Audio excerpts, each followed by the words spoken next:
you have That's to do. so Yeah. interesting. I don't know where it's from. I think that, because it's not a whole lot different than No, it's like, but it just hit us right. Sometimes it matters. I don't know where it's from. like when you. No, I got that, I just got the I know. little sweatshirt thingy. Yeah. Yeah. Maybe you'll have to tell your daughter Kelly's had a meeting for London to go see Manchester play. And I was like, I'm gonna get that. I heard it's good.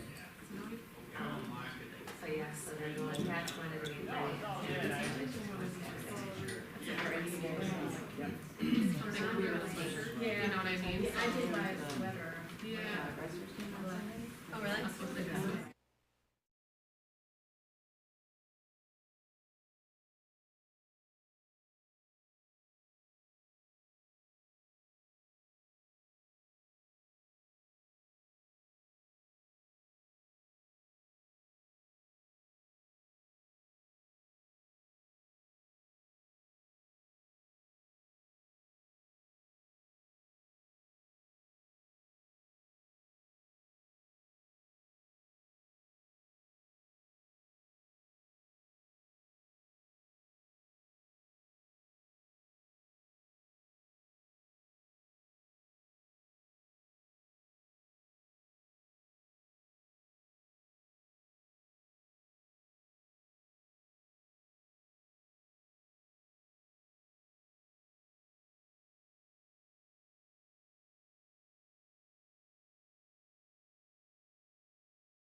It looks really nice when it's off. Just, she's just closer to it, so she can't. I can say her still.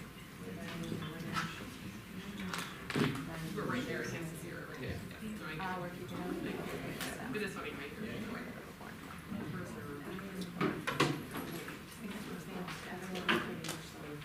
And get them to see.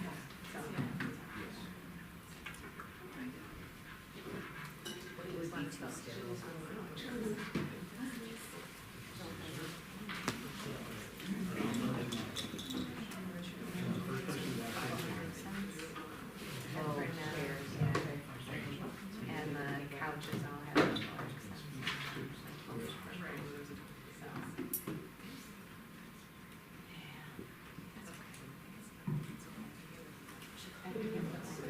I text Matt pictures when we first got it set up and he's like, looks great, why is there a red one? Because he's like, that's gotta go. I'm like, No. I think it's just really stands out now.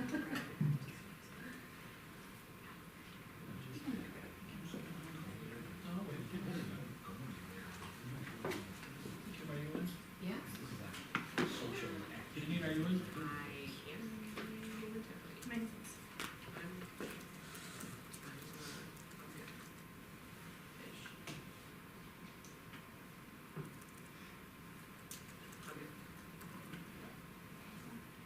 No pressure. The first time.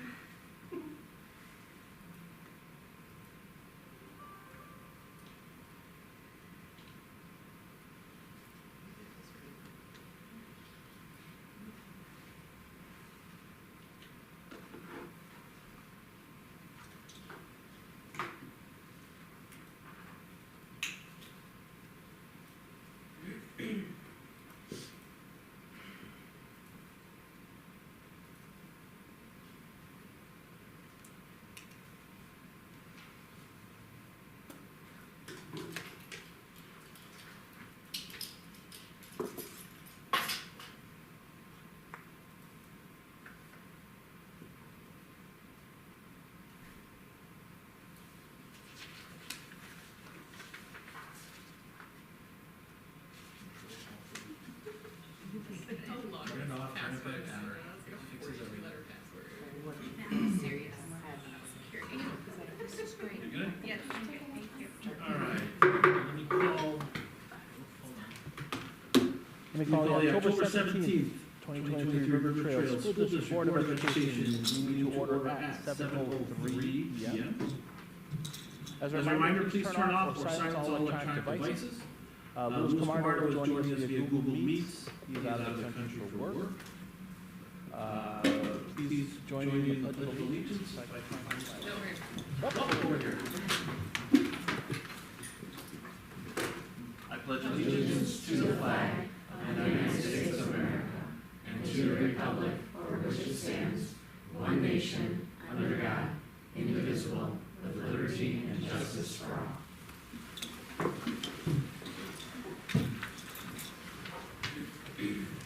Also, Mrs. Johnson is not here today, so Patty will be the recording secretary. Mrs. Reyes, could you please call the roll? Bianchini? Here. Camardo? Here. Friedland? Grimpy? Here. Johnson? Pfister? Here. And Munson. Here. We have a quorum. Thank you. Okay, next up is a consent agenda. Looking over the consent agenda, are there any items that a member would like to further discuss or remove or has a question of clarification? Hearing none, I'd like to entertain a motion and a second to approve the consent agenda in its entirety as presented, which includes the following: Board of Education meeting Committee of the Whole minutes from September 19th, 2023, Board of Education meeting minutes from September 19th, 2023, Board of Education closed meeting minutes September 19th, 2023, our personnel report, actual payrolls, bills and checks, travel report, and IDOT hazards. Motion? Second. Moved by Ronstadt, second by Bianchini. Could you please call roll? Friedland? Yes. Pfister, Yes. Camardo. Grimpy, Yes. Ronstadt, Yes. Bianchini. Yes.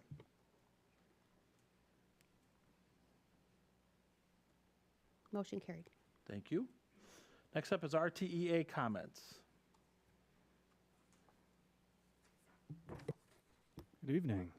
On behalf of the RTA Executive Board and the entire membership, I'd like to thank the Board of Education and the administration for our wonderful ongoing working relationship. I'd like to especially extend a thanks to Mrs. Bianchini, Mrs. Pfisterer, for having dinner with our two of our Executive Board members tonight.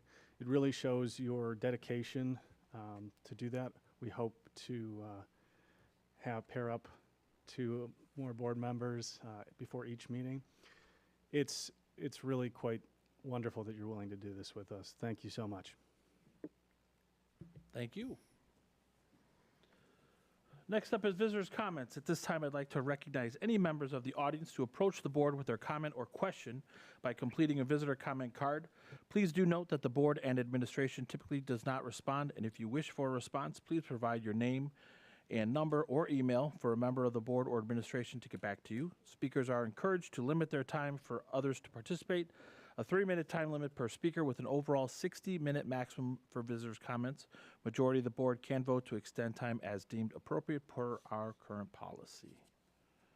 Any visitors' comments today?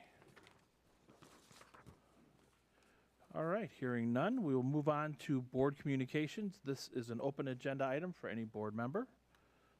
So any board members like to share anything they've attended or please do. Oh, I just wanted to talk about one wonderful dinner we had with the board members tonight, RTA. So thank you to Mrs. Zaitis and Mrs. Ritchie. It was just great to connect in a different way with our community, and I think that's something the board we're trying to do with our coffees with the community, with the teachers union, hopefully with more families. It was just really great. Lewis is not here, but he made a wonderful MC at the Indian Grove Bingo Night. It's a second career. Bingo caller he's made for it. So thank you. Anybody else? Yes, I too would like to echo that. Thank you for the wonderful dinner, wonderful conversation. It was just very refreshing to be able to just hear what's going on, particularly in the middle school, and get a really nice perspective as to what we're seeing over here. And I also would like to say that we had a wonderful concert that I was able to attend as a parent at River Trails last night. So I feel like I'm kind of living here as it is. I'd like to give a compliment to both Mr. Flowers and Mr. Smith. The concert was amazing. I was just absolutely impressed to hear how much the kids have worked so hard and so diligently in both of those programs. And Mr. Luke, if I'm saying that correctly, just did an amazing performance. The kids just enjoyed it. The families enjoyed it. Both coming as a parent and as a board member, I took a lot of pride, even though I did nothing to participate. I took a lot of pride in what went on here last night. So thank you for all of that.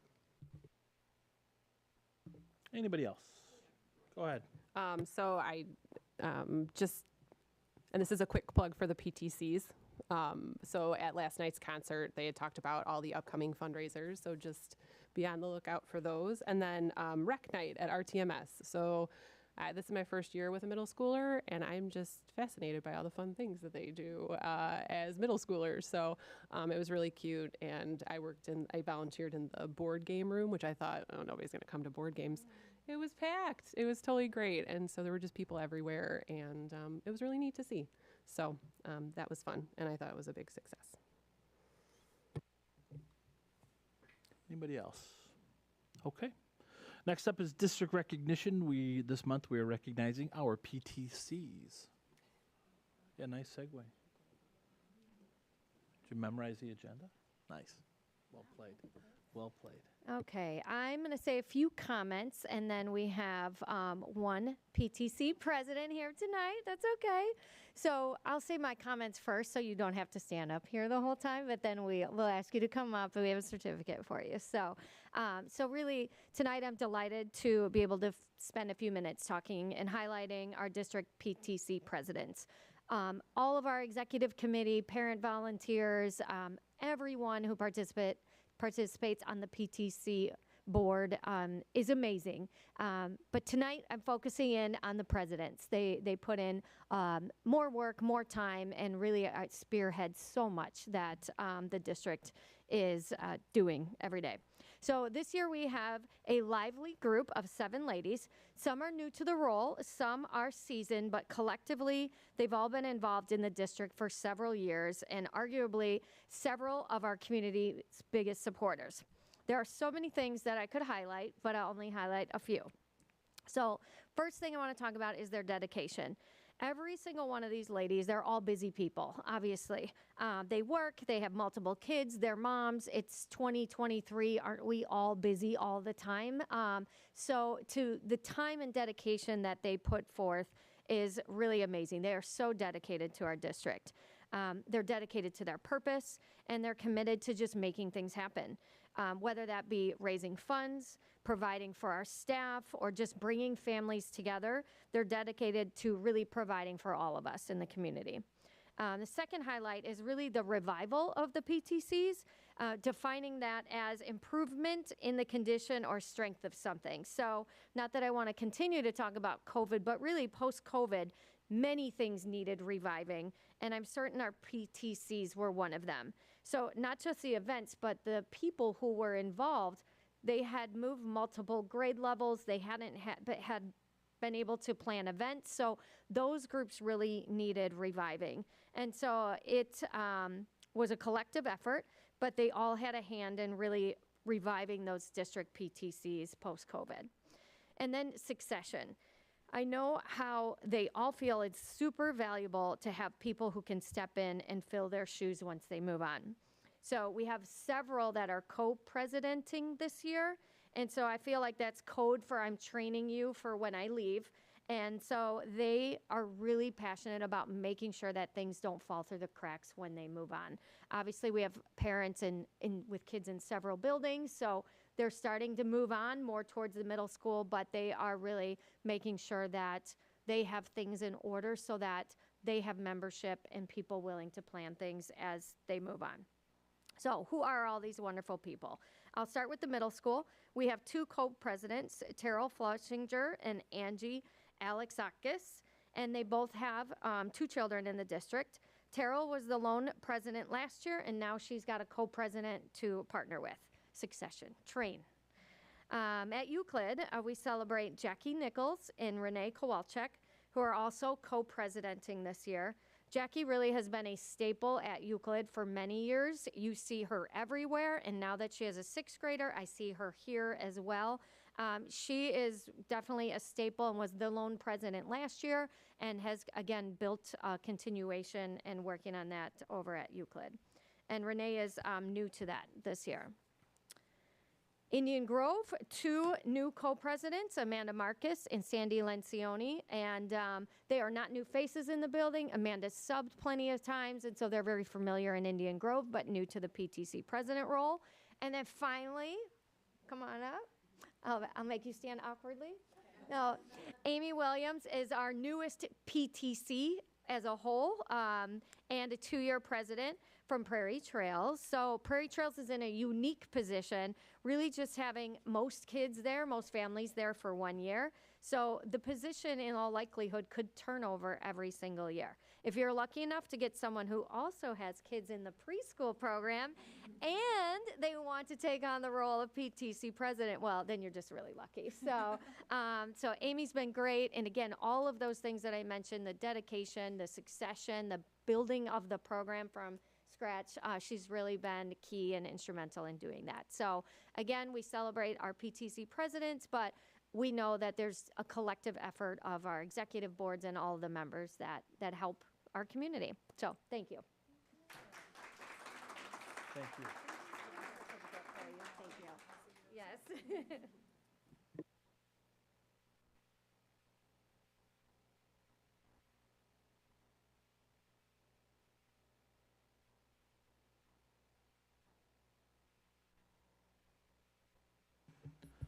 Okay, next up is new business, and first thing on the docket is education services. Christy and Carrie, that is you. You have the floor.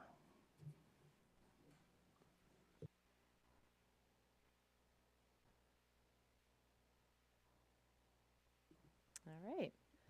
Good evening, everybody. Thank you for this opportunity to come before you this evening for Carrie and I to give a fall assessment update and a school report card preview. In the past, if you've looked at past agendas, we have typically provided some more information on school report card results and ratings for schools. However, the results are still embargoed during the month of October, so we will be coming back in November with some more information on that. However, we're going to share just a brief preview and review of the accountability measures this evening with you as we share our fall assessment results. So we are going to go ahead and we're going to get started. So the three things that we're going to review this evening, Carrie is going to kick off with doing an update on what does our data look like in response to what we consider our heart-ready information, the information we collect through Panorama survey to really check on the well-being and the culture within our schools, amongst our staff, as well as amongst our students. Then I'm going to move into doing more of a head-ready update, looking at those academic measures from the fall. What are they telling us? How are they informing our instruction? And then, as I mentioned previously, we will round out with just a quick preview and review of the school accountability measures, because October is a big month for that in the state of Illinois. So I'm going to pass it over to Carrie to get started. Thank you. So everything that we're going to talk about is aligned to our strategic plan. So just wanted to anchor it with that. Okay. So what you'll see here is that these are all the components of the surveys that were given. They're identical to the last 2 years, with the exception of one survey added to the teacher survey called Educating All Students. And we did that to collect some information based on how teachers feel in meeting all the diverse needs in our district and any opportunities for training and celebrations.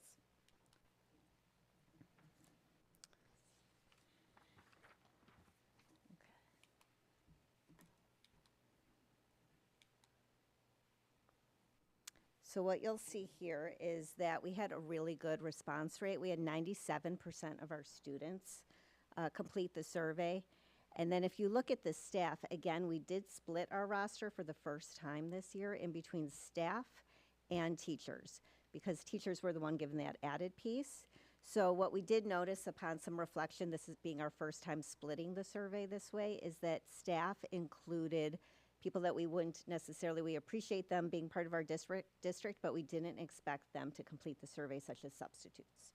So it looks like 66% of the staff as a whole completed the survey, but once I took the substitutes out, it's actually 77% of the staff as a whole that completed the survey, which is a good response rate. And then when we were looking just at teachers, 80% of higher of all the teachers completed the survey. So it's a good indicator of how staff and teachers as a whole are feeling. On the left part of this, you'll see the results overall from last year so that we can kind of compare. What you'll see across all the surveys is that the results are pretty consistent. There's a lot of areas to celebrate and some areas that we'll continue to focus on. So I'm not going to go deep into all of these areas, but I just have a few takeaways from each survey that I will highlight.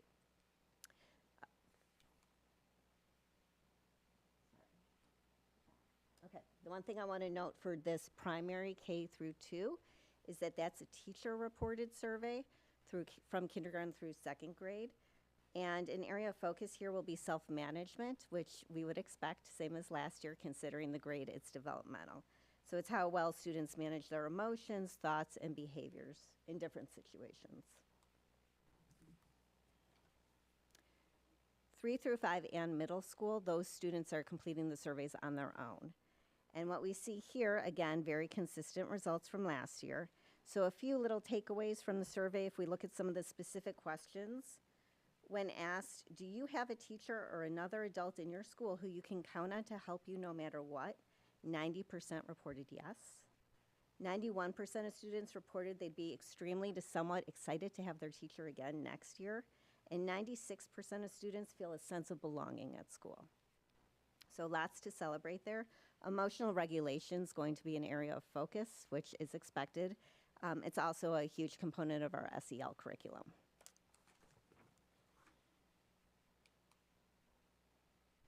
Middle school, we see here that 95% of students report their learning strategies help them learn more efficiently.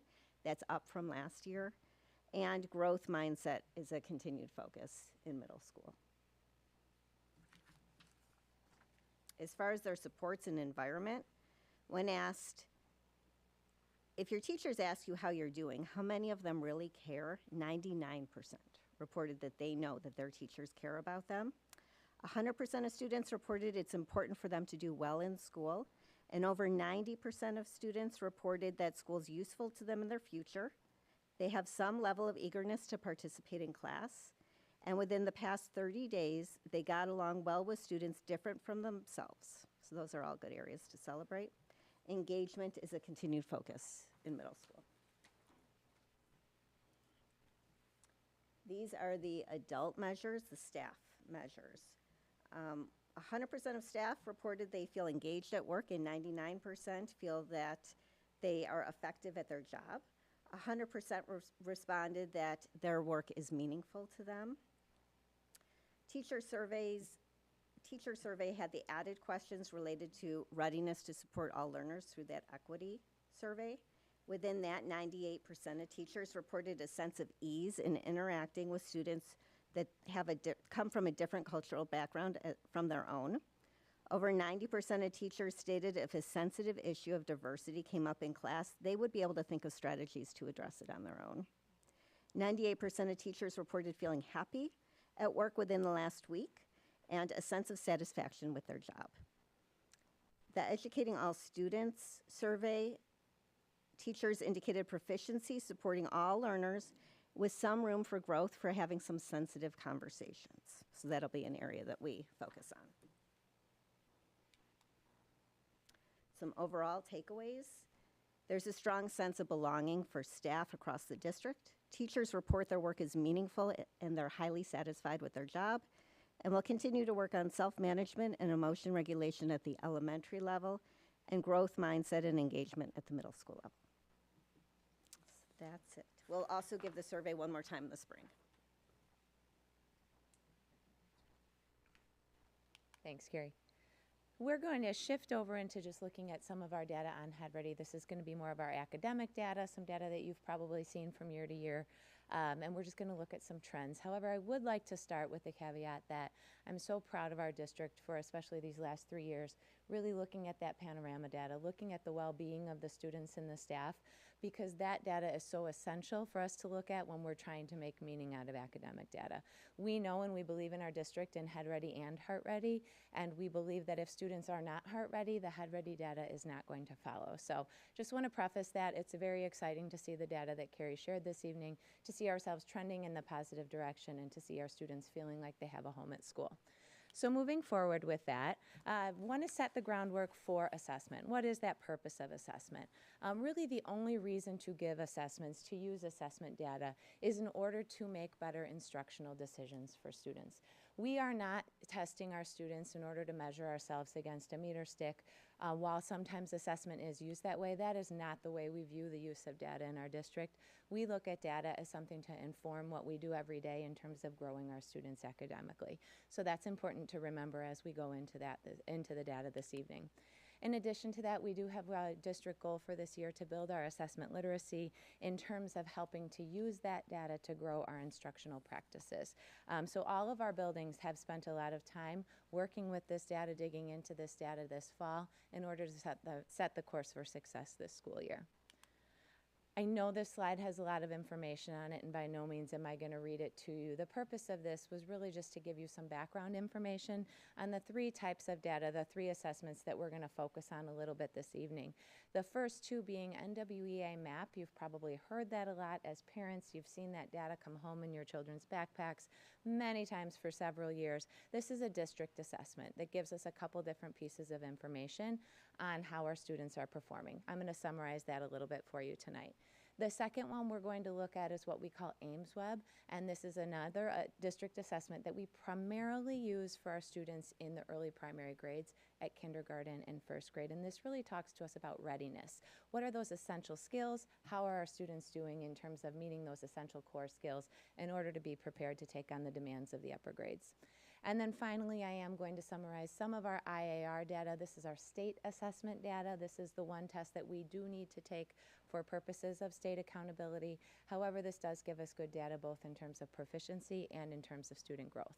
So we're going to summarize that a little bit this evening.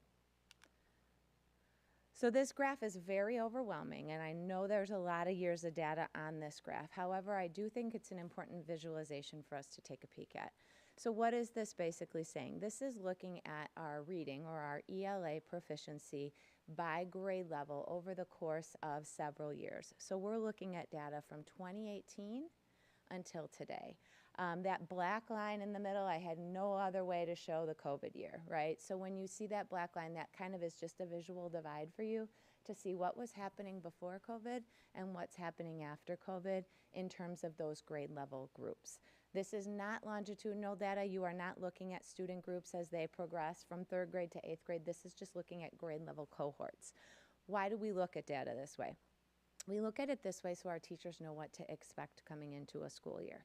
So if I'm a 2nd grade teacher and I'm looking at that bar and I'm comparing, my years across the board, I can see that my students are pretty much performing at that same basic level going into 2nd grade.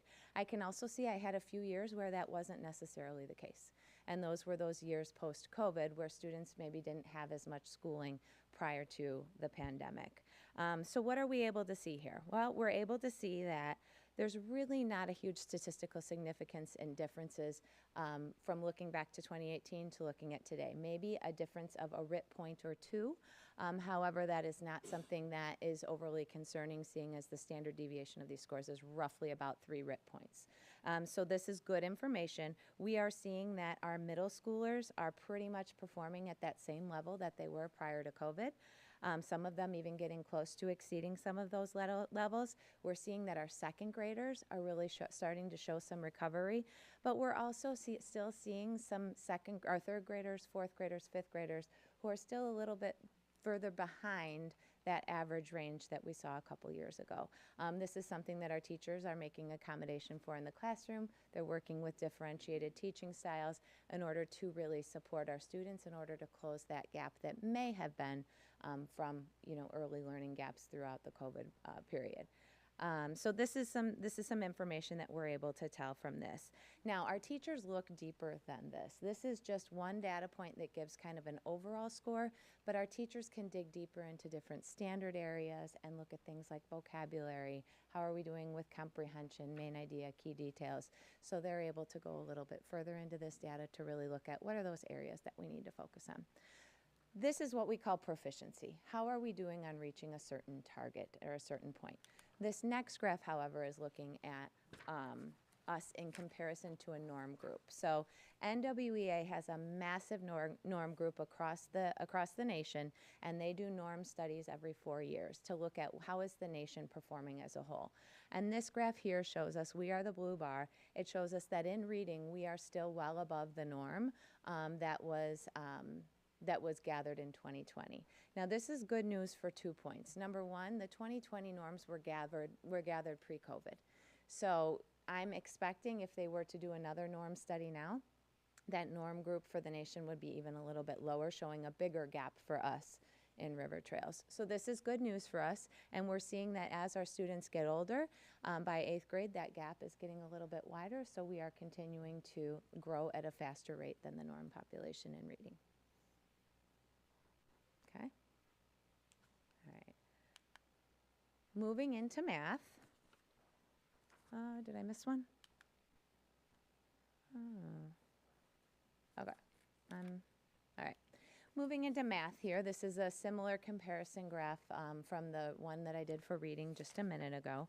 And in looking at math, you will see that we have a couple more areas of deficit that are still present in some of our grade levels. And you see this more at the 3rd, 4th, 5th, and 6th grade levels. So this is something that I think if you talked with our teachers, they definitely are seeing as well in the classroom.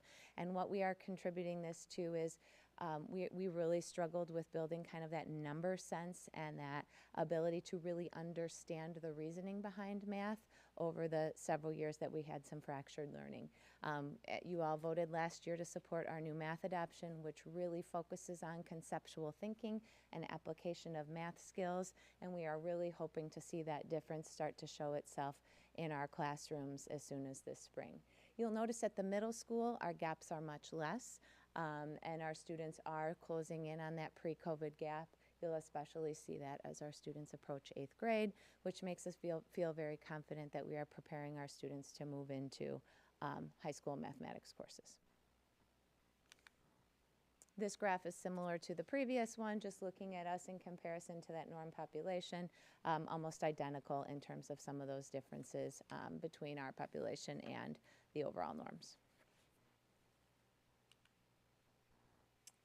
These look different. So we are going to go into some early literacy and early math measures for kindergarten and 1st grade. This is a typical Ames Web report that we would gather in the beginning of the school year to look at our different levels of student functioning in terms of maybe their need for tiered intervention services. So green is basically an indicator saying the student is on par, on level with where we would expect them to be coming in as kindergartners. They have those prerequisite skills and they're kind of ready to fly with core. Our core instructions should meet their needs. Anybody in that yellow tier is a student that may need some additional intervention. We would call that a tier 2 intervention. It may be a double dose of something that we're teaching in the classroom just to try to speed up that learning process. And then that red level is students that probably are students that would be good candidates for some early intervention at the beginning of the year. Now I know this looks alarming at first and we see a lot of red and we see a significant amount of yellow, but what I would like you to see from this graph is that we really are seeing very similar populations each fall when they come in, and we know by winter that and Amy and Natalie can probably attest to this, our red shrinks significantly and as does our yellow, and our students really close learning gaps very, very quickly coming into kindergarten and continuing on in 1st grade. So what I see here when I look at this graph, and hopefully when Natalie and Amy look at this graph is, yeah, we're not surprised. This is what we know how to do. So if you look at our data from 2018, you look at our data from 2023, it's a very similar population that we have learned how to serve well over the course of many years. In 1st grade, you're going to notice some very similar trends there. We still have a little bit of growing to do to get back to that 2018 level. However, it is important to note that in 1st grade, the type of assessment given to the students changes significantly. So in kindergarten, we're assessing students on letter names, letter sounds, how we can blend sounds, how we can isolate sounds. In 1st grade, they're basically given a passage to read fluently. If they're not yet fluent readers, that's really hard at the beginning of 1st grade, especially after a long summer break where maybe they haven't been reading as much. Again, you're going to see that graph change pretty significantly by winter. And then in the area of math, we had some very promising results in kindergarten math this fall, which tells us we think more and more students are back in early childhood programs. More and more students are working through early numeracy skills, identifying their numbers, and being able to count and match and correlate numbers with objects, because we're seeing a decrease in the number of students coming in at that red tier 3 level in our kindergarten classroom. So that's very promising. And in 1st grade, again, no surprises for what we're seeing there. It is telling us that in kindergarten we need to continue to figure out how to meet the needs of our students in math intervention. We've been focusing predominantly on literacy intervention, and we probably need to find some ways to intervene a little bit sooner in the area of math. Yeah. At what point in the year is this data collected? So this is fall data for kinder. This is early September. So our first couple weeks with these kindergartners and 1st graders, our interventionists aren't pulling groups. They are doing some assessments. Okay. So it's very early, and our kids are still adjusting. Yeah. And the last graph I want to show to you this evening is something from IAR, so that's our Illinois Assessment of Readiness.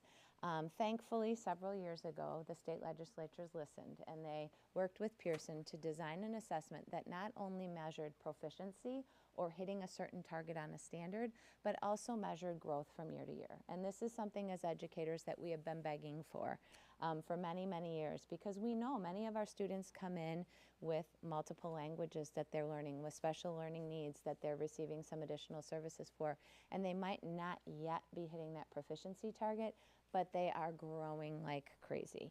And so they finally designed an assessment that measured both proficiency and growth.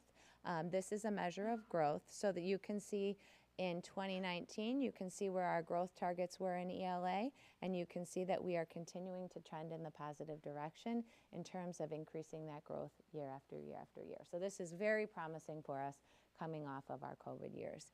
In the area of math, you can see that this year's data told us that we were outperforming our 2019 data, but we didn't grow quite as much as we did in 2022. This goes along with typical norm groups. We saw students have significant slide in math during COVID, so last year's growth was excessive across the board. So we're not surprised by the fact that growth was a little bit lower this year, because our students did a ton of growing last year in that area of math, and it can be kind of difficult to continue at that trajectory. But we, again, are very happy that our trend lines are pointing in the positive direction. So what are some key takeaways? I think I summarized a lot of them just in the presentation. However, just to quickly review, we have a few grade levels that we know are still slower to return from pre-pandemic levels, and our schools are working hard to put structures in place in order to support those students. So when you hear from our principals when they come in asking potentially for programs or staffing, this is the data that they're looking at in order to do that, in order to make those recommendations. We know that we need to support transitions. We need to support that kindergarten to first grade transition just as much as we need to support that fifth grade to sixth grade transition, because we are seeing some dips in some of those transition years. And we also know when we celebrate that our growth on IAR is trending in the positive direction, and we continue to outperform state norms. So we're very excited about this data. It's not saying we don't have a lot of work to do this year, but it's definitely good information to kick off our year. So to move on just to a very quick preview of school accountability, I just want to give a basic summary for you. Over the course of the next couple weeks, you're going to be getting some information from Dr. Megerly as the state rolls different reports. So I wanted to just have a little heads up and understanding of how that is measured. So this is actually our third year on the new accountability rating scale. A couple of those years they rolled ratings during COVID, but this is our third official year of receiving a state accountability score. So I'm just going to go over the school accountability elements and also the summative designation timeline from the state. In your board books, I put a full page handout really detailing and explaining the different components of school accountability. But just for a very quick overview, you can see that 75% of our school accountability measure is determined by academic scores, both growth and proficiency, and approximately 25% is on school culture and school success indicators. Those break down into different percentile areas. The things that we are very happy about is that 50% of that overall rating is based on growth. And then there are smaller buckets that are based on proficiency, which means they're really taking individual student needs into account with this accountability measure. I know last board meeting we spoke a lot about attendance and chronic absenteeism. That is also part of this, and I will be sharing a lot of data with you next month to show you how we're doing in comparison to the norm population across our state. And I will tell you, after first glance, we are doing better than most. So that is good news, not to say we don't have room to grow, and I'll share that more specifically next month. We are not only measured as an all population. So the state does not just look at our total student population and assign us scores in these different areas. They also look at something they call student groups. In our district, we have many student groups at each of our schools. You can see those here in front of you this evening. You'll notice that River Trails Middle School, of course, being our biggest school and having our most testing grades, has the 7 groups that are listed here. Indian Grove and Euclid have 6 representative groups that they are also measured against, which is up from 4 at both of those schools last year. How do they figure out the rating? Well, there are 4 different levels of school accountability ratings. There's exemplary, commendable, targeted, and comprehensive. Again, I put another handout into your board book that really details out what those different measures mean. In the past, we have been at a commendable rating, which means while we didn't fall in the top 10% for the state in our all category, we had no subgroups that were underperforming in that bottom tertiary level of 5%, which is something to celebrate. So again, this is a historic designation. This is from 2022. All of our schools were commendable. Prairie Trail School will not receive a school rating because they do not have a compulsory grade. So Amy, sorry. Natalie, sorry. You guys won't be getting a rating on there. And last but not least, our timeline. So we saw our preliminary designations for about a whole 24 hours before they pulled them down because there was something wrong with calculations at the state level. They keep putting them back, taking them down, which is why we don't ever want to share anything prior to them saying that it's good to go. On the 25th, Jody will get a letter from the state with our official ratings, which then get published out to the public on the 30th. The time has varied between 9 and 10, so I'm going with 9, and we'll see it, maybe 10. Our ratings will be posted, and then I will come back to the November board meeting to share some data on our official designations. Thank you. Anybody have any questions?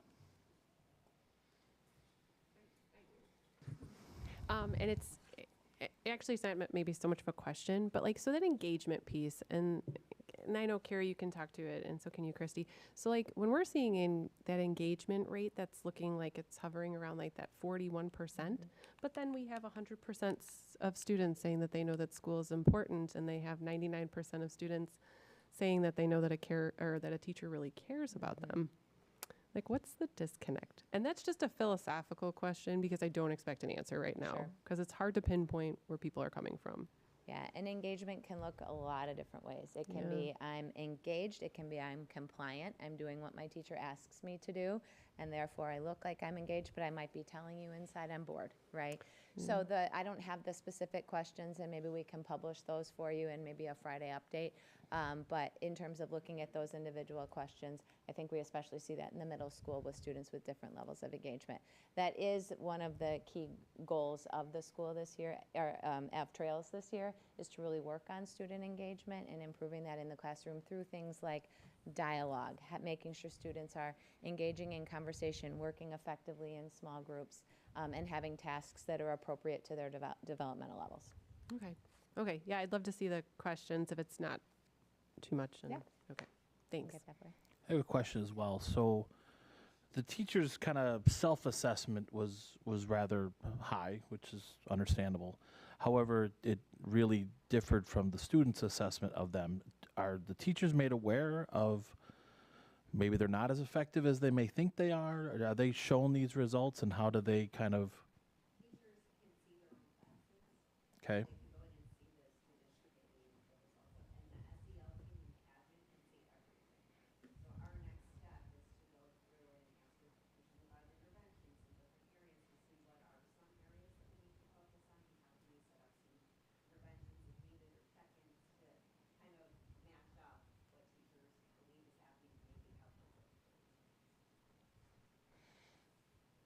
Okay.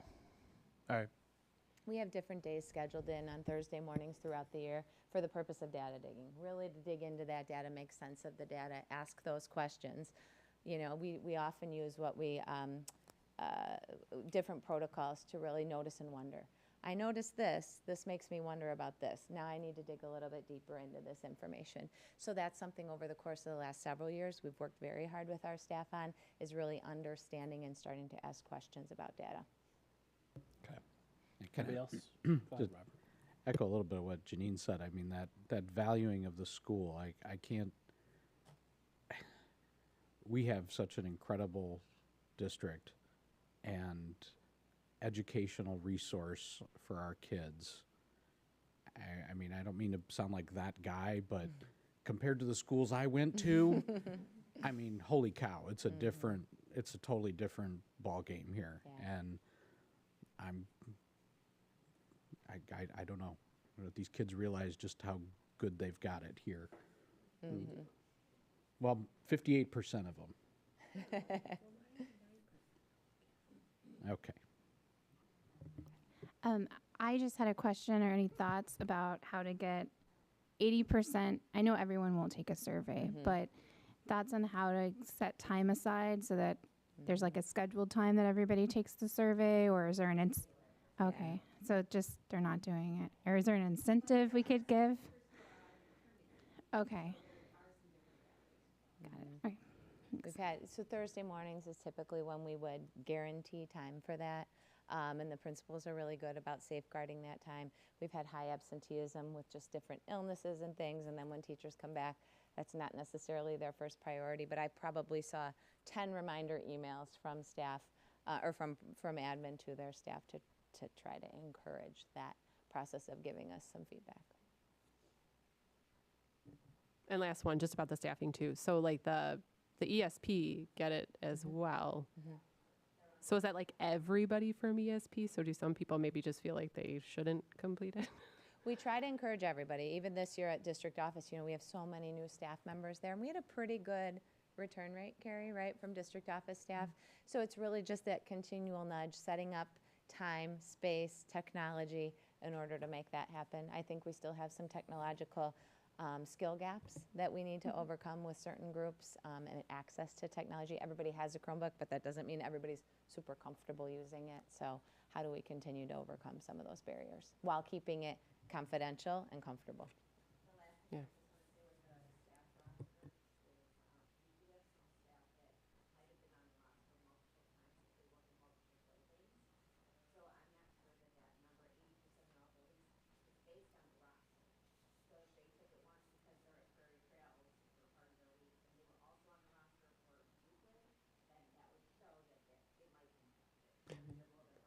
Well, and not to sound silly, does this go all the way like through even like our lunch people? Okay, okay. So everybody who's a full or part-time employee but is identified as. Yep. Perfect. Okay. Okay. Okay. Thank you. I take a little bit of a devil's advocate approach on the. You had a stat that was like 99% of the teachers thought that they were. What was it, doing a great job or effective? Okay, that's either really an awesome number or it makes me wonder, you know, having assessed employees over the years, that people think they're doing maybe better than they are and they need a little bit of feedback. So I guess in that number, which it sounds great, I just want to make sure that they're Being effective at their job. They're I being believe, effective, right? and they're also, you know, that they're getting constructive feedback. You know, because there is being effective, there is certainly ineffective. I'm sure we have some ineffective staff members, I'm sorry to say. There might be, let's hope it's really, really, really small number, but I'm sure they're out there. And even if we're not, you know, even if people are really, really effective, there's still room for growth and improvement. So I like the number, don't get me wrong. So totally devil's advocate on that one. And we've been working, as you know, very hard on our evaluation systems to provide that structured feedback that we haven't been able to do in the last few years. So hopefully we'll continue to grow in that area.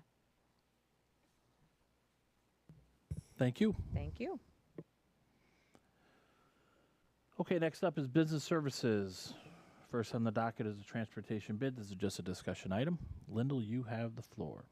Okay. Last January, we approved the contract with Grand Prairie Transportation. And at that time, the board wanted us to look at the possibility of other transportation options for next school year, the 24-25 school year. Part of the reason was the large increases over the last couple years. However, the increase that we had for this year in terms of total cost, we were able to offset it. We worked with Grand Prairie and they reduced one route, so it really wasn't an overall total cost. But we are bringing this to you now because it does take quite a while to do a bid if we're going to do a bid. We are recommending to wait to go forward with this for several reasons. We do have the Euclid construction planning happening simultaneously, which takes a lot of the business office time. So if we go with a new company, that person would start when the new assistant superintendent for business services starts. So that contract would start then. So, they wouldn't know what was going on. The other thing is our transportation coordinator is new this year and still transitioning into her role. So we would have two key people not really familiar with it.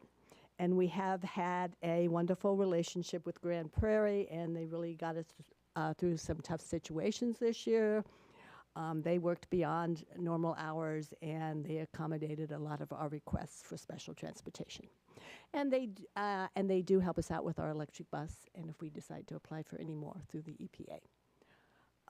If you do decide that we should go out to bid, I put together a tentative timeline looking at maybe issuing the bid December 8th, with the bids due January 11th, and then coming to an operations committee meeting in January and board approval in February.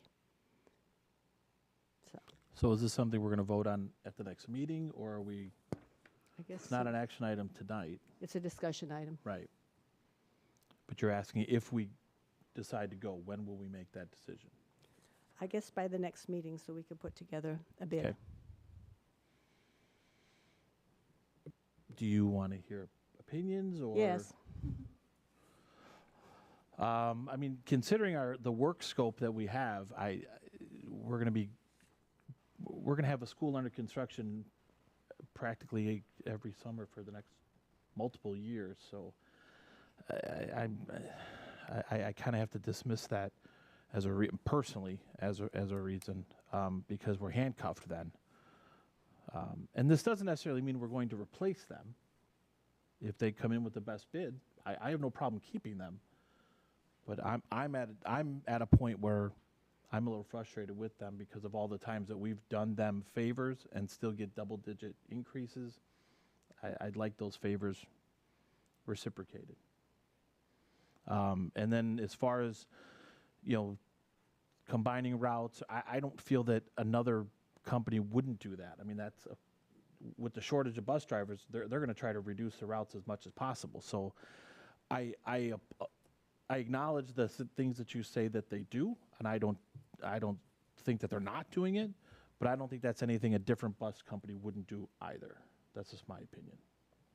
So I'm still in favor of going out for bid. Okay, can I ask what the added effort to do this versus kind of managing a standard renewal would be? I mean, maybe in terms of total hours or something. I mean, quantify it a little bit.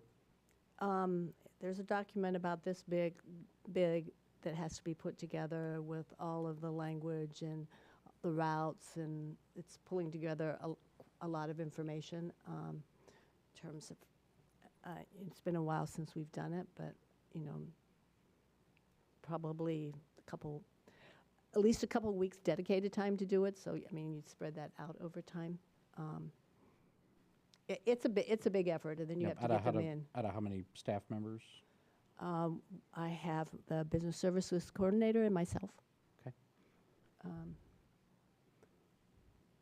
We're working on a lot of different things, so it takes a lot of time and a lot of work to put it together. Yeah, I will take that under consideration, but I echo what Bill said. Yeah, and the other issue has been a number of companies actually bidding on it too.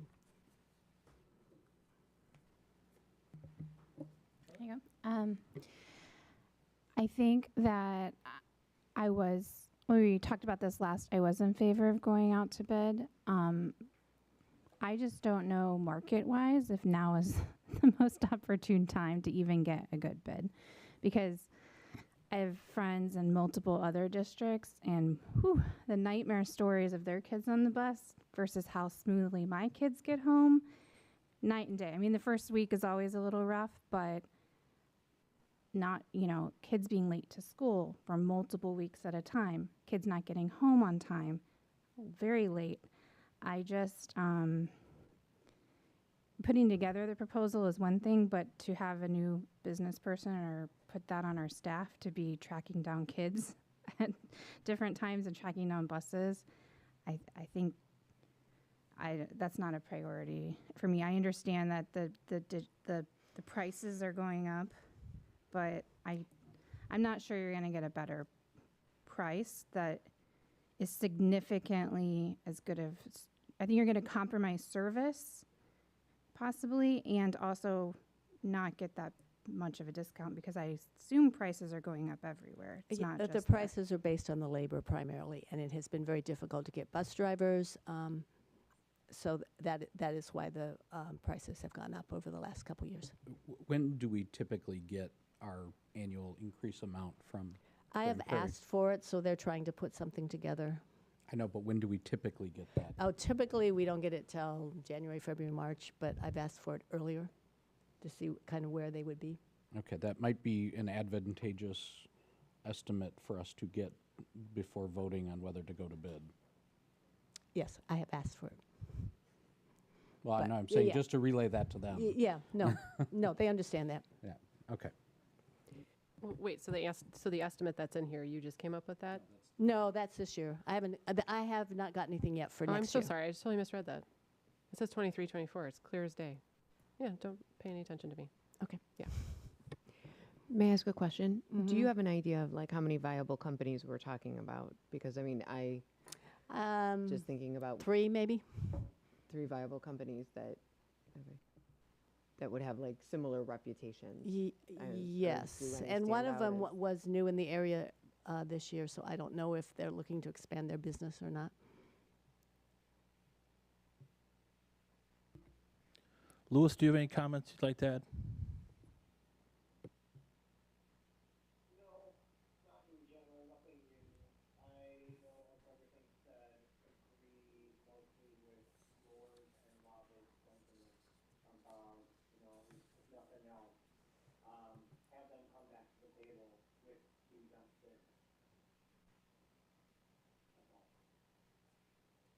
I mean, the one thing that I do know is 59 went out, District 59 went out to rebid, and they got a nice, really nice decrease. So I don't know, that kind of wet my palate a little, just so you know. So are they working with their existing company or a new No. company? New company. Okay. what have the reviews been? Because I hear mixed reviews. The president has no, their board president has no complaints. I think part of that is that we're, at least one of my goals is I recognize that we're getting great service. I really do. And I don't want to ruin that, but there's a balance. And I feel like these last couple years, and it's a feel, right? And it's also evidentiary on the documentation here that we have taken some pretty big increases. So, yeah. And that doesn't mean, just because we're getting great service doesn't mean that we don't, there's multiple factors here. Price is, of course, one of them, and so is good service. And it's just balancing those all out. Getting kids to school on time and parents not waiting for the bus to For show sure. up 30 minutes For sure. late. Yeah. Yes. I'm not saying we don't have issues. I mean, we have issues, but it's a lot easier to deal with them when you know who you're dealing with on the other end, and they have your cell phone and they call you, immediately. So we do have some issues, but we work through them, I think, pretty smoothly with Grand Prairie. And again, I reiterate, just because we're going out to bid doesn't mean we're replacing them. They come back with the best bid, we'd keep them. All right, we'll Wait, actually, sorry, now that you said that, if we go out to bid, this one is not big enough where we don't have to go with the lowest price. Is this like going to be? It's yes and no. We can put some, since the last time we went out to bid, it used to be just the lowest price. Okay. Now we can put some other factors into that, but I'm not quite sure exactly how to do that. I haven't done that before. So we'd have to put in stipulations we have that we may not go with the lowest. Yeah, bid. yes. It's just a that's weighted part- assessment, right? I mean, Some kind of weighted assessment, yes. Okay. Well, because for all the rest of our bids, like we typically You have to go with have the to go lowest with the bid, lowest right? You have to bid. go with the lowest bid. So I but don't wanna get stuck. transportation, there's some extra rules for transportation that you don't necessarily have to do that. have to do that. Okay. yeah, and I'm not advocating going for lowest bid necessarily. It's But we have to write that all into the bid, which is will actually, my estimated time probably will take longer because I'd forgotten about that part too, that I haven't done in the past bids, so I need to put that in too. So this will be a action item at the next meeting. Yeah. Okay. Yep. All right, next up is the future topic policy on paid advertising for the soccer pitch field. Again, this is a discussion item. I'll take that. So in the board packet, you have a background summary, just in terms of the timeline. We talked in June about the award for bid and talked about the different costs, and it was requested and approved at that time to bring it back in October. We had really started talking about some of the maintenance costs and how to continue to fund that. In August, we happened to have a policy meeting, and our policy was on the docket for review. So in the board memo, I added the language specifically that is in press, but we have it removed from our policy that really pertains to this issue with commercial companies purchasing space for advertisement. So really, we just wanted to make sure that we brought it back as an agenda item and opened it up for discussion.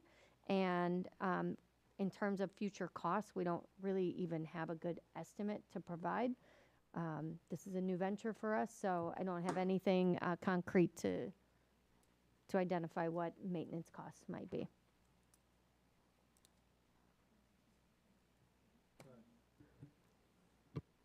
Oh, you want me to recap it again? Sorry, because that's what she, yeah, so at our, I'm sorry, I didn't hear. Do you have was there a question? no, she was Or just do you asking me to recap the policy meeting where we kind of went over it. So when we did discuss it, our idea behind it was that we just didn't have any estimated costs, and that we were just going to kick it down the line for a little bit to see if there was any information that came in, but that we'd be welcome to revisit it.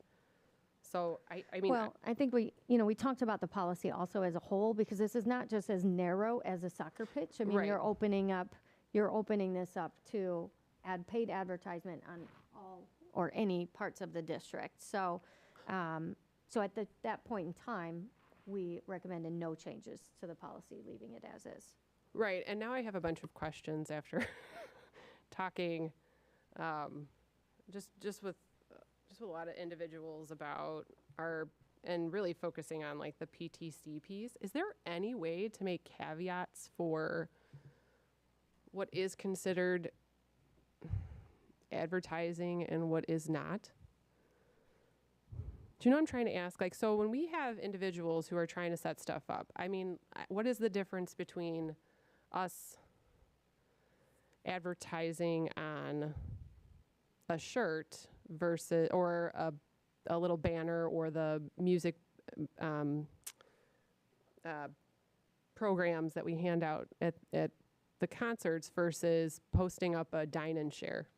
I think I'm even being on the policy committee. I think I'm having this is a slippery slope for me, and I'm not really sure where to go. Because whereas I don't necessarily want advertising on the soccer pitch, I do see a lot of funds that we can't get our hands on because we're unwilling to make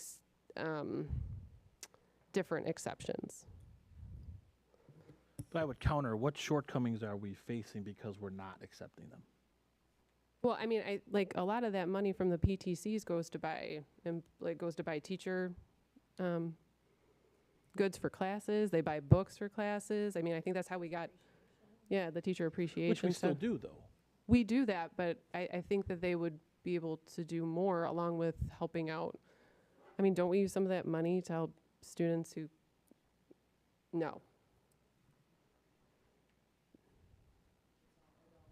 It all goes to, well, I mean, but Euclid money goes to Euclid, and River Trails money goes to River Trails. I mean, like the music boosters, even across the board, I think that they would benefit from being able to support additional extracurricular activity. I don't know. I'm just saying, like, I think there's just a difference between capitalizing on money and not. But that's just my opinion, and even that's why we're having this discussion. Exactly. But I mean, we've never had an organization come to us and express their complaint or unhappiness with this policy. So I don't understand, again, what it's hindering Right, well, I think people are just doing it. I think that may be the issue because it's not real well understood. And we always talk about how PTCs are other entities that fall outside of like our school functioning. So a lot of times I think that they don't apply they don't think that those policies apply to them. But they do technically when you read the policy. Right. So it's a really confusing, and I think it's a very confusing policy to try. Like I said, we post dine and shares all over the place. How is that not advertising? So I think this is very specific to, you give me money, I will post your logo. And that's it. There's no partnership, there's no we're working together to, you buy something from us and we donate some percentage back. So it's literally this piece of the soccer pitch that kind of got us here is, if you want to pay us $1,000, we'll put your logo up. There's no other exchange of goods. Does that help? Well, kind of, but I mean, Okay. isn't it the same thing as saying we're going to put this brochure up, we're going to go pay money to your company, and then you're going to give us some. If Chipotle said, hey, we're just going to give you money and you put up our logo in your cafeteria and all over your building, that's it. There's no other like partnership there. It's just advertising.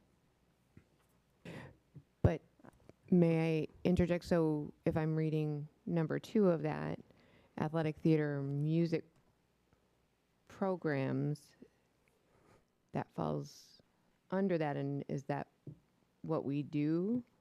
I mean, not to throw myself under the bus, but like, for example, the program from the Music Boosters yesterday had companies that took out an ad, and so we displayed their, so is that what we were violating?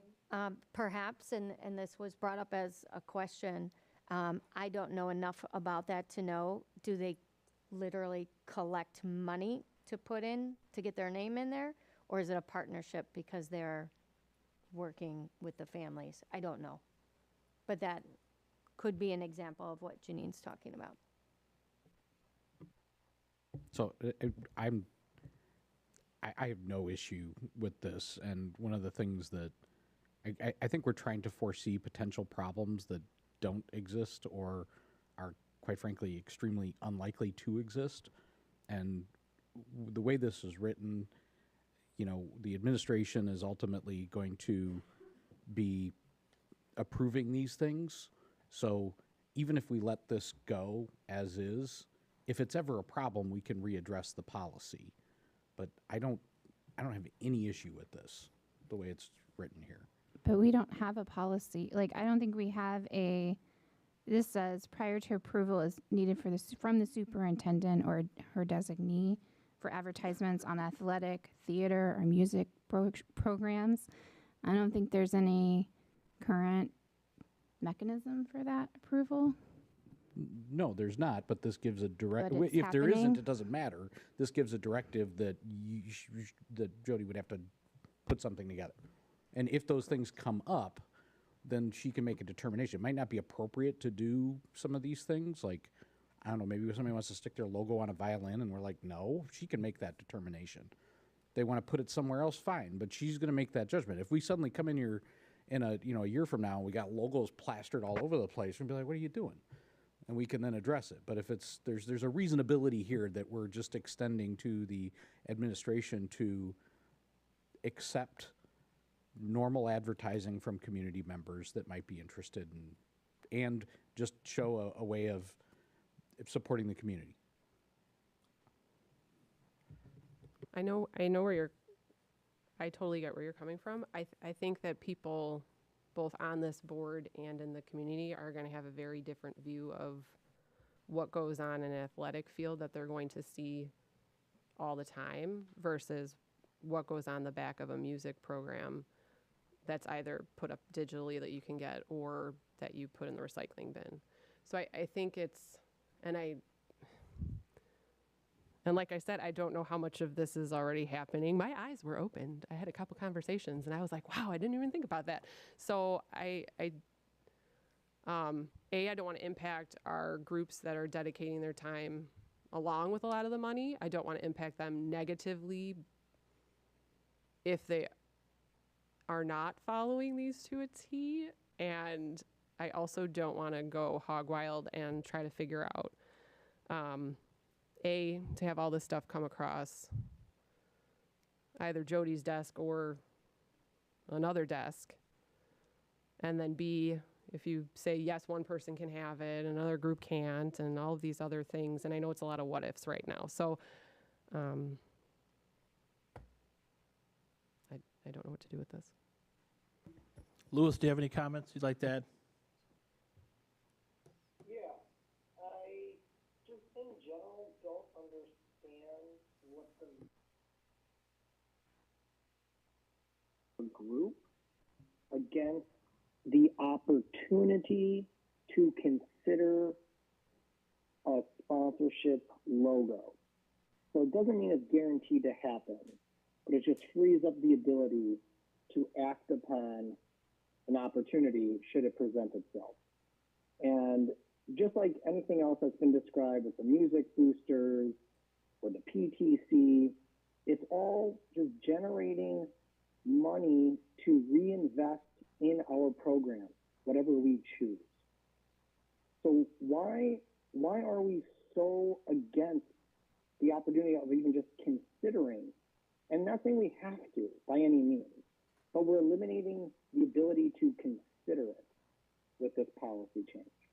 Well, because the change, that's what I don't understand. the change of the policy really it makes it too wide open. I mean, the PTC could, not that I'm accusing them of anything, but they could have sponsorship on spiritware if they so decided. With the approval of the superintendent, right? Well, it depends on how the policy is then written.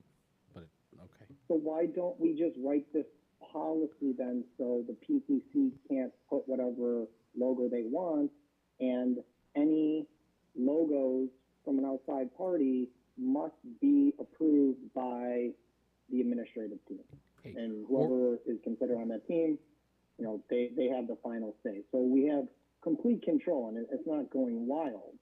But if Dick's Sporting Goods wants to be a sponsor on the inner ring of the soccer pitch, which I think is a pretty natural sponsorship idea of a company who I don't believe would be offensive to the community, given that we get advertisements from them all the time, that might make sense. And if they would want to then put money into enhancing the playground or other recreational activities, this could be a huge benefit for the students. So well, but I could also play devil's advocate. The verbiage of a policy, being concerned that we're going to have an unfavorable logo on a PTC shirt. I mean, I could also play devil's advocate that.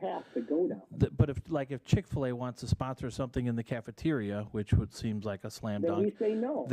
But there's a lot of hold on, Louis, hold on. Hold on, please.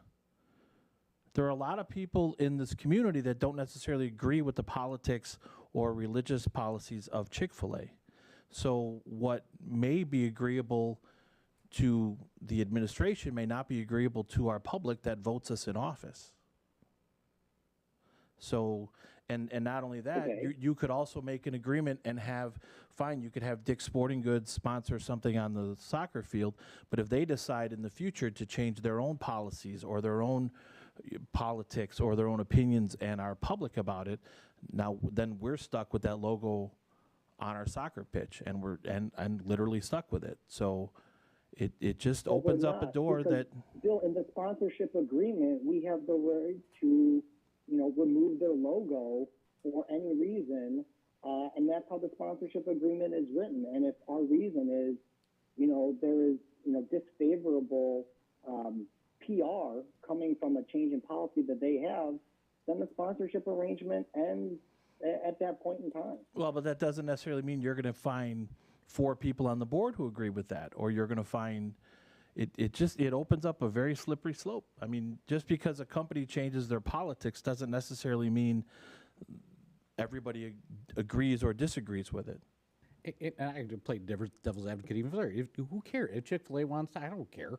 I don't necessarily agree with their politics either, but if they want to give us money and put it on the, I don't care. I mean, if the A lot PTC, of people don't feel that way. Okay, but then I don't. If the PTC wants to put it on a shirt, some people might not buy that shirt. The PTC's point of doing that is to bring in more funds, so they're going to have to respond to the market to some degree there. I hear what you're saying, but I think we're like waiting. Dairy Queen blizzards because all of a sudden Dairy Queen does something, and now we got to find somebody else to sell blizzards at the music booster concert. It's the same thing. I mean, somebody in the community may always have a differing opinion with a certain organization or the majority of the board or the administration, but I don't think anything we really do is always so conservative in nature of an if-then scenario, something public becomes disfavorable to a certain section of the constituency. I think there's it is blurry, but there is a gray area between a PTC being like, we chose this restaurant as a dine and dash versus a district putting a permanent logo on something and taking funds for that logo. To me, there is a difference. One is, it is more permanent. It is more of, I don't know. I work in advertising. When you accept an advertisement, it's almost like an endorsement. People advertise on publications or in public places because of the reputation of the place that they're advertising. So if you're choosing an advertising place, you're doing it for that relationship and that support and that community. So it is a very gray area. I get both points, but I think I agree it's a slippery slope. And where you draw that line is a hard place to find that balance. So then I guess my question is, do people want to kick this back to the policy committee for us to work on?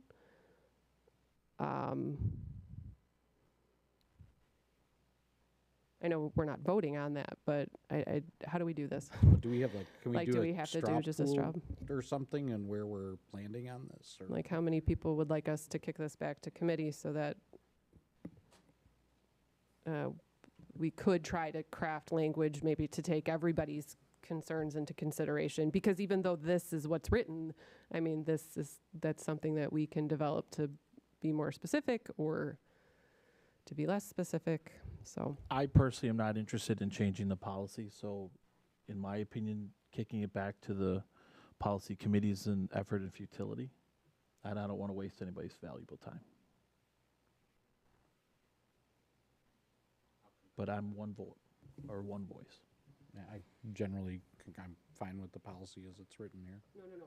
So we don't have this portion in our policy because we don't allow for it at all right now. So that piece that's right. I know it was three separate. No. You're I'm okay. getting close to just I don't care on this one. I mean, it's not. Yeah. We got bigger fish to fry. Yeah. No. So the piece that is listed, so that policy, if you go all the way down to the policy 825, like that's the actual policy that we have in place. So we don't have that italicized language in this document right now because forever and a day ago it's removed and so we don't have that.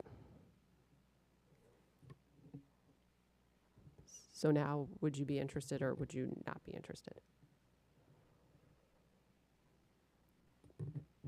I don't think this, I mean, to me, that third piece must be student orientated, prominently display the sponsorship's organization's name and approved in advance by the superintendent. I guess to me, I just want to give the latitude to the administration to make a ruling on this. That's all. I mean, student orientated is interpretable. It doesn't have to be like for school supplies. It can just be advertising to the general public. I don't have any problem with this policy. To me, the whole thing is like, so that piece of the policy is only talking about flyers. or advertisements. When that any can- advertisement or flyer is distributed. But wait, that's not answering the question. So do you have, when you say you have no problem with the policy, you have no problem with the policy as it stands, or you want to send it back to the policy Correct. committee? I think this. Wait.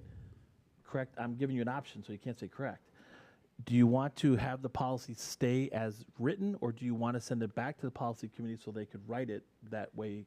It would then go to the administration to approve. Right, so that right, so what we would go back to committee for is to write that we would be able to advertise, because right now we cannot. Like right now we cannot. It says the district reserves the right to decide where and when any advertisement. This allows the administration to choose to accept an advertisement or not. No, it literally says no material. Where? Or that first line, no material or literature. No, it says no material that would disrupt the educational, violate the rights, or invade privacy, infringe on trademarks, be defamatory, obscene. So it just says, all it says is no material can, nothing, you can't put anything that disrupts the educational process. And then later it says, Right, the no district reserves material. the right, the last sentence of of the community education says, the district reserves the right to decide where and when any advertisement or flyer is distributed, displayed, or posted. Student-orientated is interpretable, prominently display the sponsorships organization, whatever, and the approval in advance by the superintendent. This allows to me, this policy allows the superintendent to make a call on whether or not they can put an advertisement anywhere in this facility, as long as it's not obscene or invasive to privacy, infringing on copyrights, or vulgar. That's what this policy says. You're reading it, the first sentence says, no material or literature shall be posted, period. That's not what it says.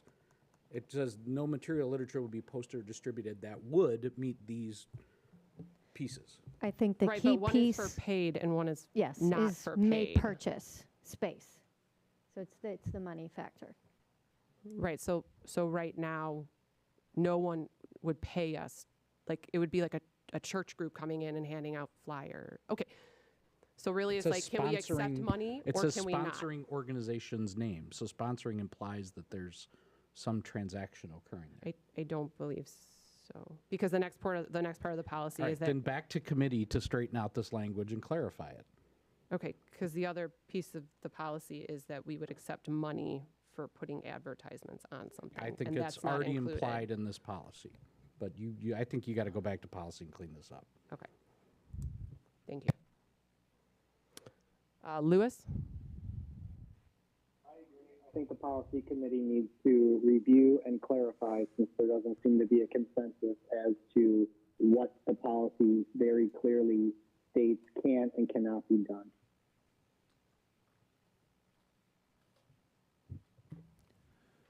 Kim? Thoughts? At this level, I too would like clarity on what the policy is saying rather than going on implying. But then I don't necessarily feel that we want to change the policy as long as it doesn't hinder what's currently going on, because unless I'm interpreting it inappropriately, Janine's comment about what is being done in some of the subgroups, such as our PTC and whatnot, if we modify that policy, will that now be eliminated?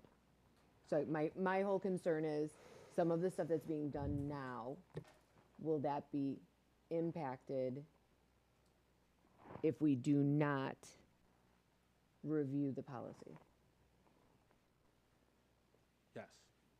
And that is my whole concern. I don't want the music boosters to now not go to their families. Like, for example, they have a business and a family sponsor, and we pay $50. We give them $50 check, and then the name is up on I know, the to me, in screen. that same vehicle right there is what governs that transaction.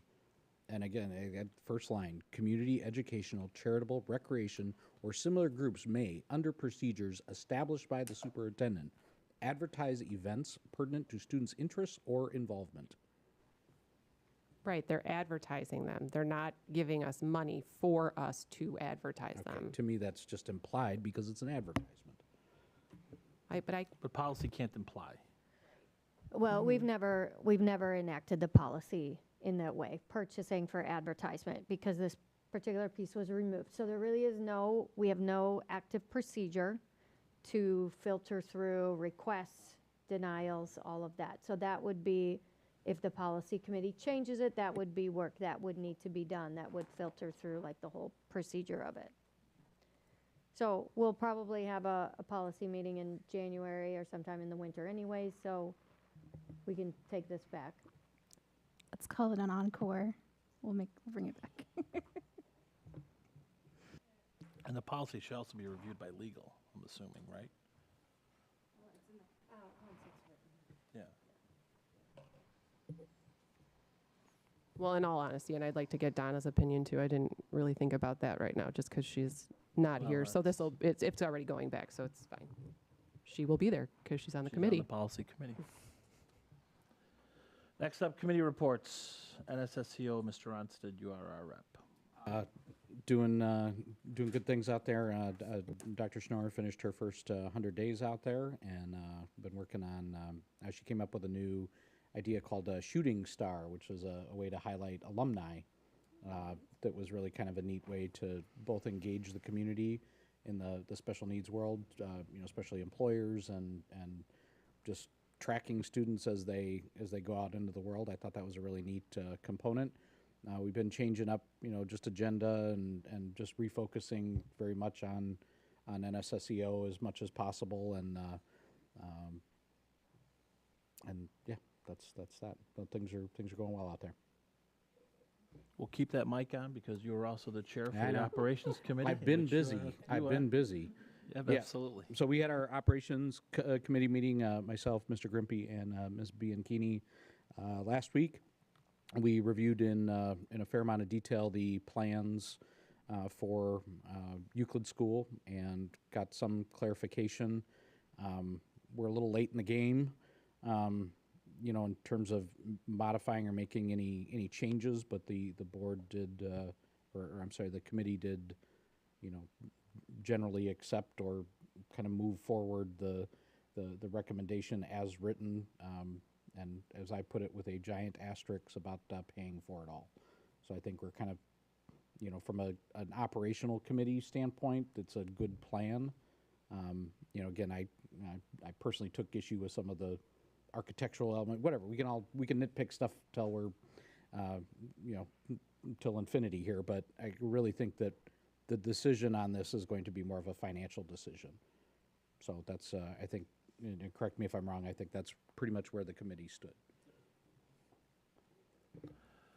Mrs. Johnson's not here. Lyndall, could you cover her for benefits? And if you're not prepared, that's fine. I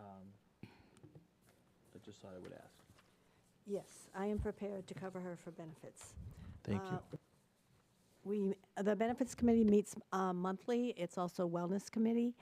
At this last meeting, we had our benefit cooperative come and do a presentation on some of the extra benefits that they provide for us. We just had our wellness screenings. We had 177 participants, so that was like over 90% participation in that. And they do that. That's part of a benefit they provide for us. They are focused on promoting well-being, and they have a whole challenge program, and we have always met their highest tier for that. So we get back about $20,000, which we discussed at the last meeting, that we kind of give out for people that do some of these challenges that we put forward. They also have a portal with a lot of resources on well-being, and that's where they advertise all these challenges, and you kind of report the challenges through there. They sponsor Teledoc, which is a remote doctor. Particularly, it's useful for teachers that can't necessarily get to a doctor's appointment during the day. So that's another good benefit. They have an employee assistance program. They do some trip assistance. They have some dental programs and a number of other things. So we spent most of the meeting just kind of talking about that. And right now we are doing a wellness challenge, Ramp It Up, 6 weeks of STEPS challenge. And I hope there's a lot of people that are in that. Nice. Very nice. Thank you. Okay, next up is the President's Report. I'll take that, obviously. Upcoming events. Brewing with the Board is on October 26th here at the RTMS. That's from 4 to 5. Mrs. Johnson and Mrs. Bianchini will represent the board on that one. On the 27th of October, we have the Fall Dance, also here at River Trails. On 11/4, we've got the RTMS Color Run. On 11/9 is Hero Day /night at RTMS. That's an assembly at 8:30 a.m. And then there's also a presentation at 6 p.m. Robert and I will be here for that. That is also open for everybody. November 10th, Bingo Night at Euclid, 6 to 7:30. Lewis and Robert are going to be there for that one. There's an Operations Committee meeting on the 7th of November. Sorry, I'm skipping around chronologically. The 14th of November, RTEA and Board of Education dinner at 5:30 p.m. At the Red Barn. We've got our next board meeting on the 14th. That's going to be back here. And then, as we've been saying very often, is we've got our III conference, which will kick off on the 17th. For the next board meeting, we're going to vote on our resolutions. They are in your board book. There's only 5, so hopefully this won't take very long. But if you could make sure that you review them and you're able and willing and ready to discuss your opinions on those. I'm going to be the delegate this year at the conference, so I'll be voting on our behalf. So obviously we need to come up with our own opinion on those, on the 5 resolutions. We're waiting on a date for a Finance Committee meeting. And then if everybody could look at the sheet to sign up for future RTEA and board dinner meetings. There's a link in Jody's update. Let's see. Next is this is an action item. We've got our board operating agreements, which we've discussed at length at previous meetings. We just kind of need to make them official and approve them. So I would like to entertain a motion in a second to approve the River Trails School District Board of Education operating agreements. So moved. Second. Moved by Pfisterer, second by Bianchini. Anybody have any comments or questions before we bring it to a vote? Thanks for pulling it all together, Jody and Patty. Patty, could you please call roll? Grimpy, Yes. Ronstadt, Yes. Friedland, Yes. Bianchini, Yes. Pfister, Yes. Camardo. Motion carries. Okay, next up is the board and superintendent expectations. This is also an action item. Again, we've discussed this at length at previous meetings. We just need to get them approved. So I'd like to entertain a motion in a second to approve the River Trail School District Board of Education and superintendent expectations. So moved. Moved by Friedland, Second. second by Bianchini. Any comments or questions? Okay, could you please call roll? Friedland, Yes. Grimpy, Yes. Bianchini, Yes. Camardo, Pfister, Yes. Ronstadt. Yes. Motion carried. Thank you. Next up is the superintendent's report. Dr. Megley, you have the floor. Okie doke. Just want to start off with a couple of exciting things happening in the district. I'm sure you saw the communications. We've put out communications about the soccer pitch starting. And so we will continue to share photos and updates as that goes along. So that's exciting. Can't wait to see how quickly everything unfolds. But that's been kind of a long time in the making. So it was nice to see them finally break ground. Our cross-country teams did some pretty nice work downstate. They both, obviously, boys and girls qualified for state. They were down there last weekend. Collectively did very well, and with the boys team taking first in the state. And so I believe that's our first ever cross-country victory for River Trails Middle School. And honestly, like coming on the heels of the state track winners, I mean, we have some pretty amazing runners around here. So that's super exciting. So congrats to both of those teams. This week we celebrate our amazing principals and assistant principals. It's Principal Appreciation Week. So we are trying to show them how much they are loved and appreciated all week long. And so we have been celebrating them. And then finally, Next month, I'm going to come back with a mid-year update on my goals and present that during my superintendent report. Now, I know it's not exactly mid-year, but it is midway, pretty much midway to the end of my evaluation cycle. So as I requested last year, any feedback, any thoughts, I'll prep that in my Friday update, but you can expect that next month. And that's it. Excellent, thank you. We had 2 FOIA requests. Patty, thank you for handling those. For future topics, there's only one. It's really just a reminder. We've got our III conference the November 17th to the 19th, and we do have our board get-together dinner on Saturday at 4:30 p.m. Does anybody have any items for future consideration? Okay, hearing none, I'd like to entertain a motion a second to go into closed session for the matters of personnel, students, and litigation at 8:35 p.m. No action will be taken upon exit of closed session. Moved. Second. Moved by Ronstadt, second by Pfister. Go ahead, please. Friedland, Yes. Camardo, Yes. Ronstadt, Yes. Bianchini, Yes. Grimpy, Yes. Pfister. Yes.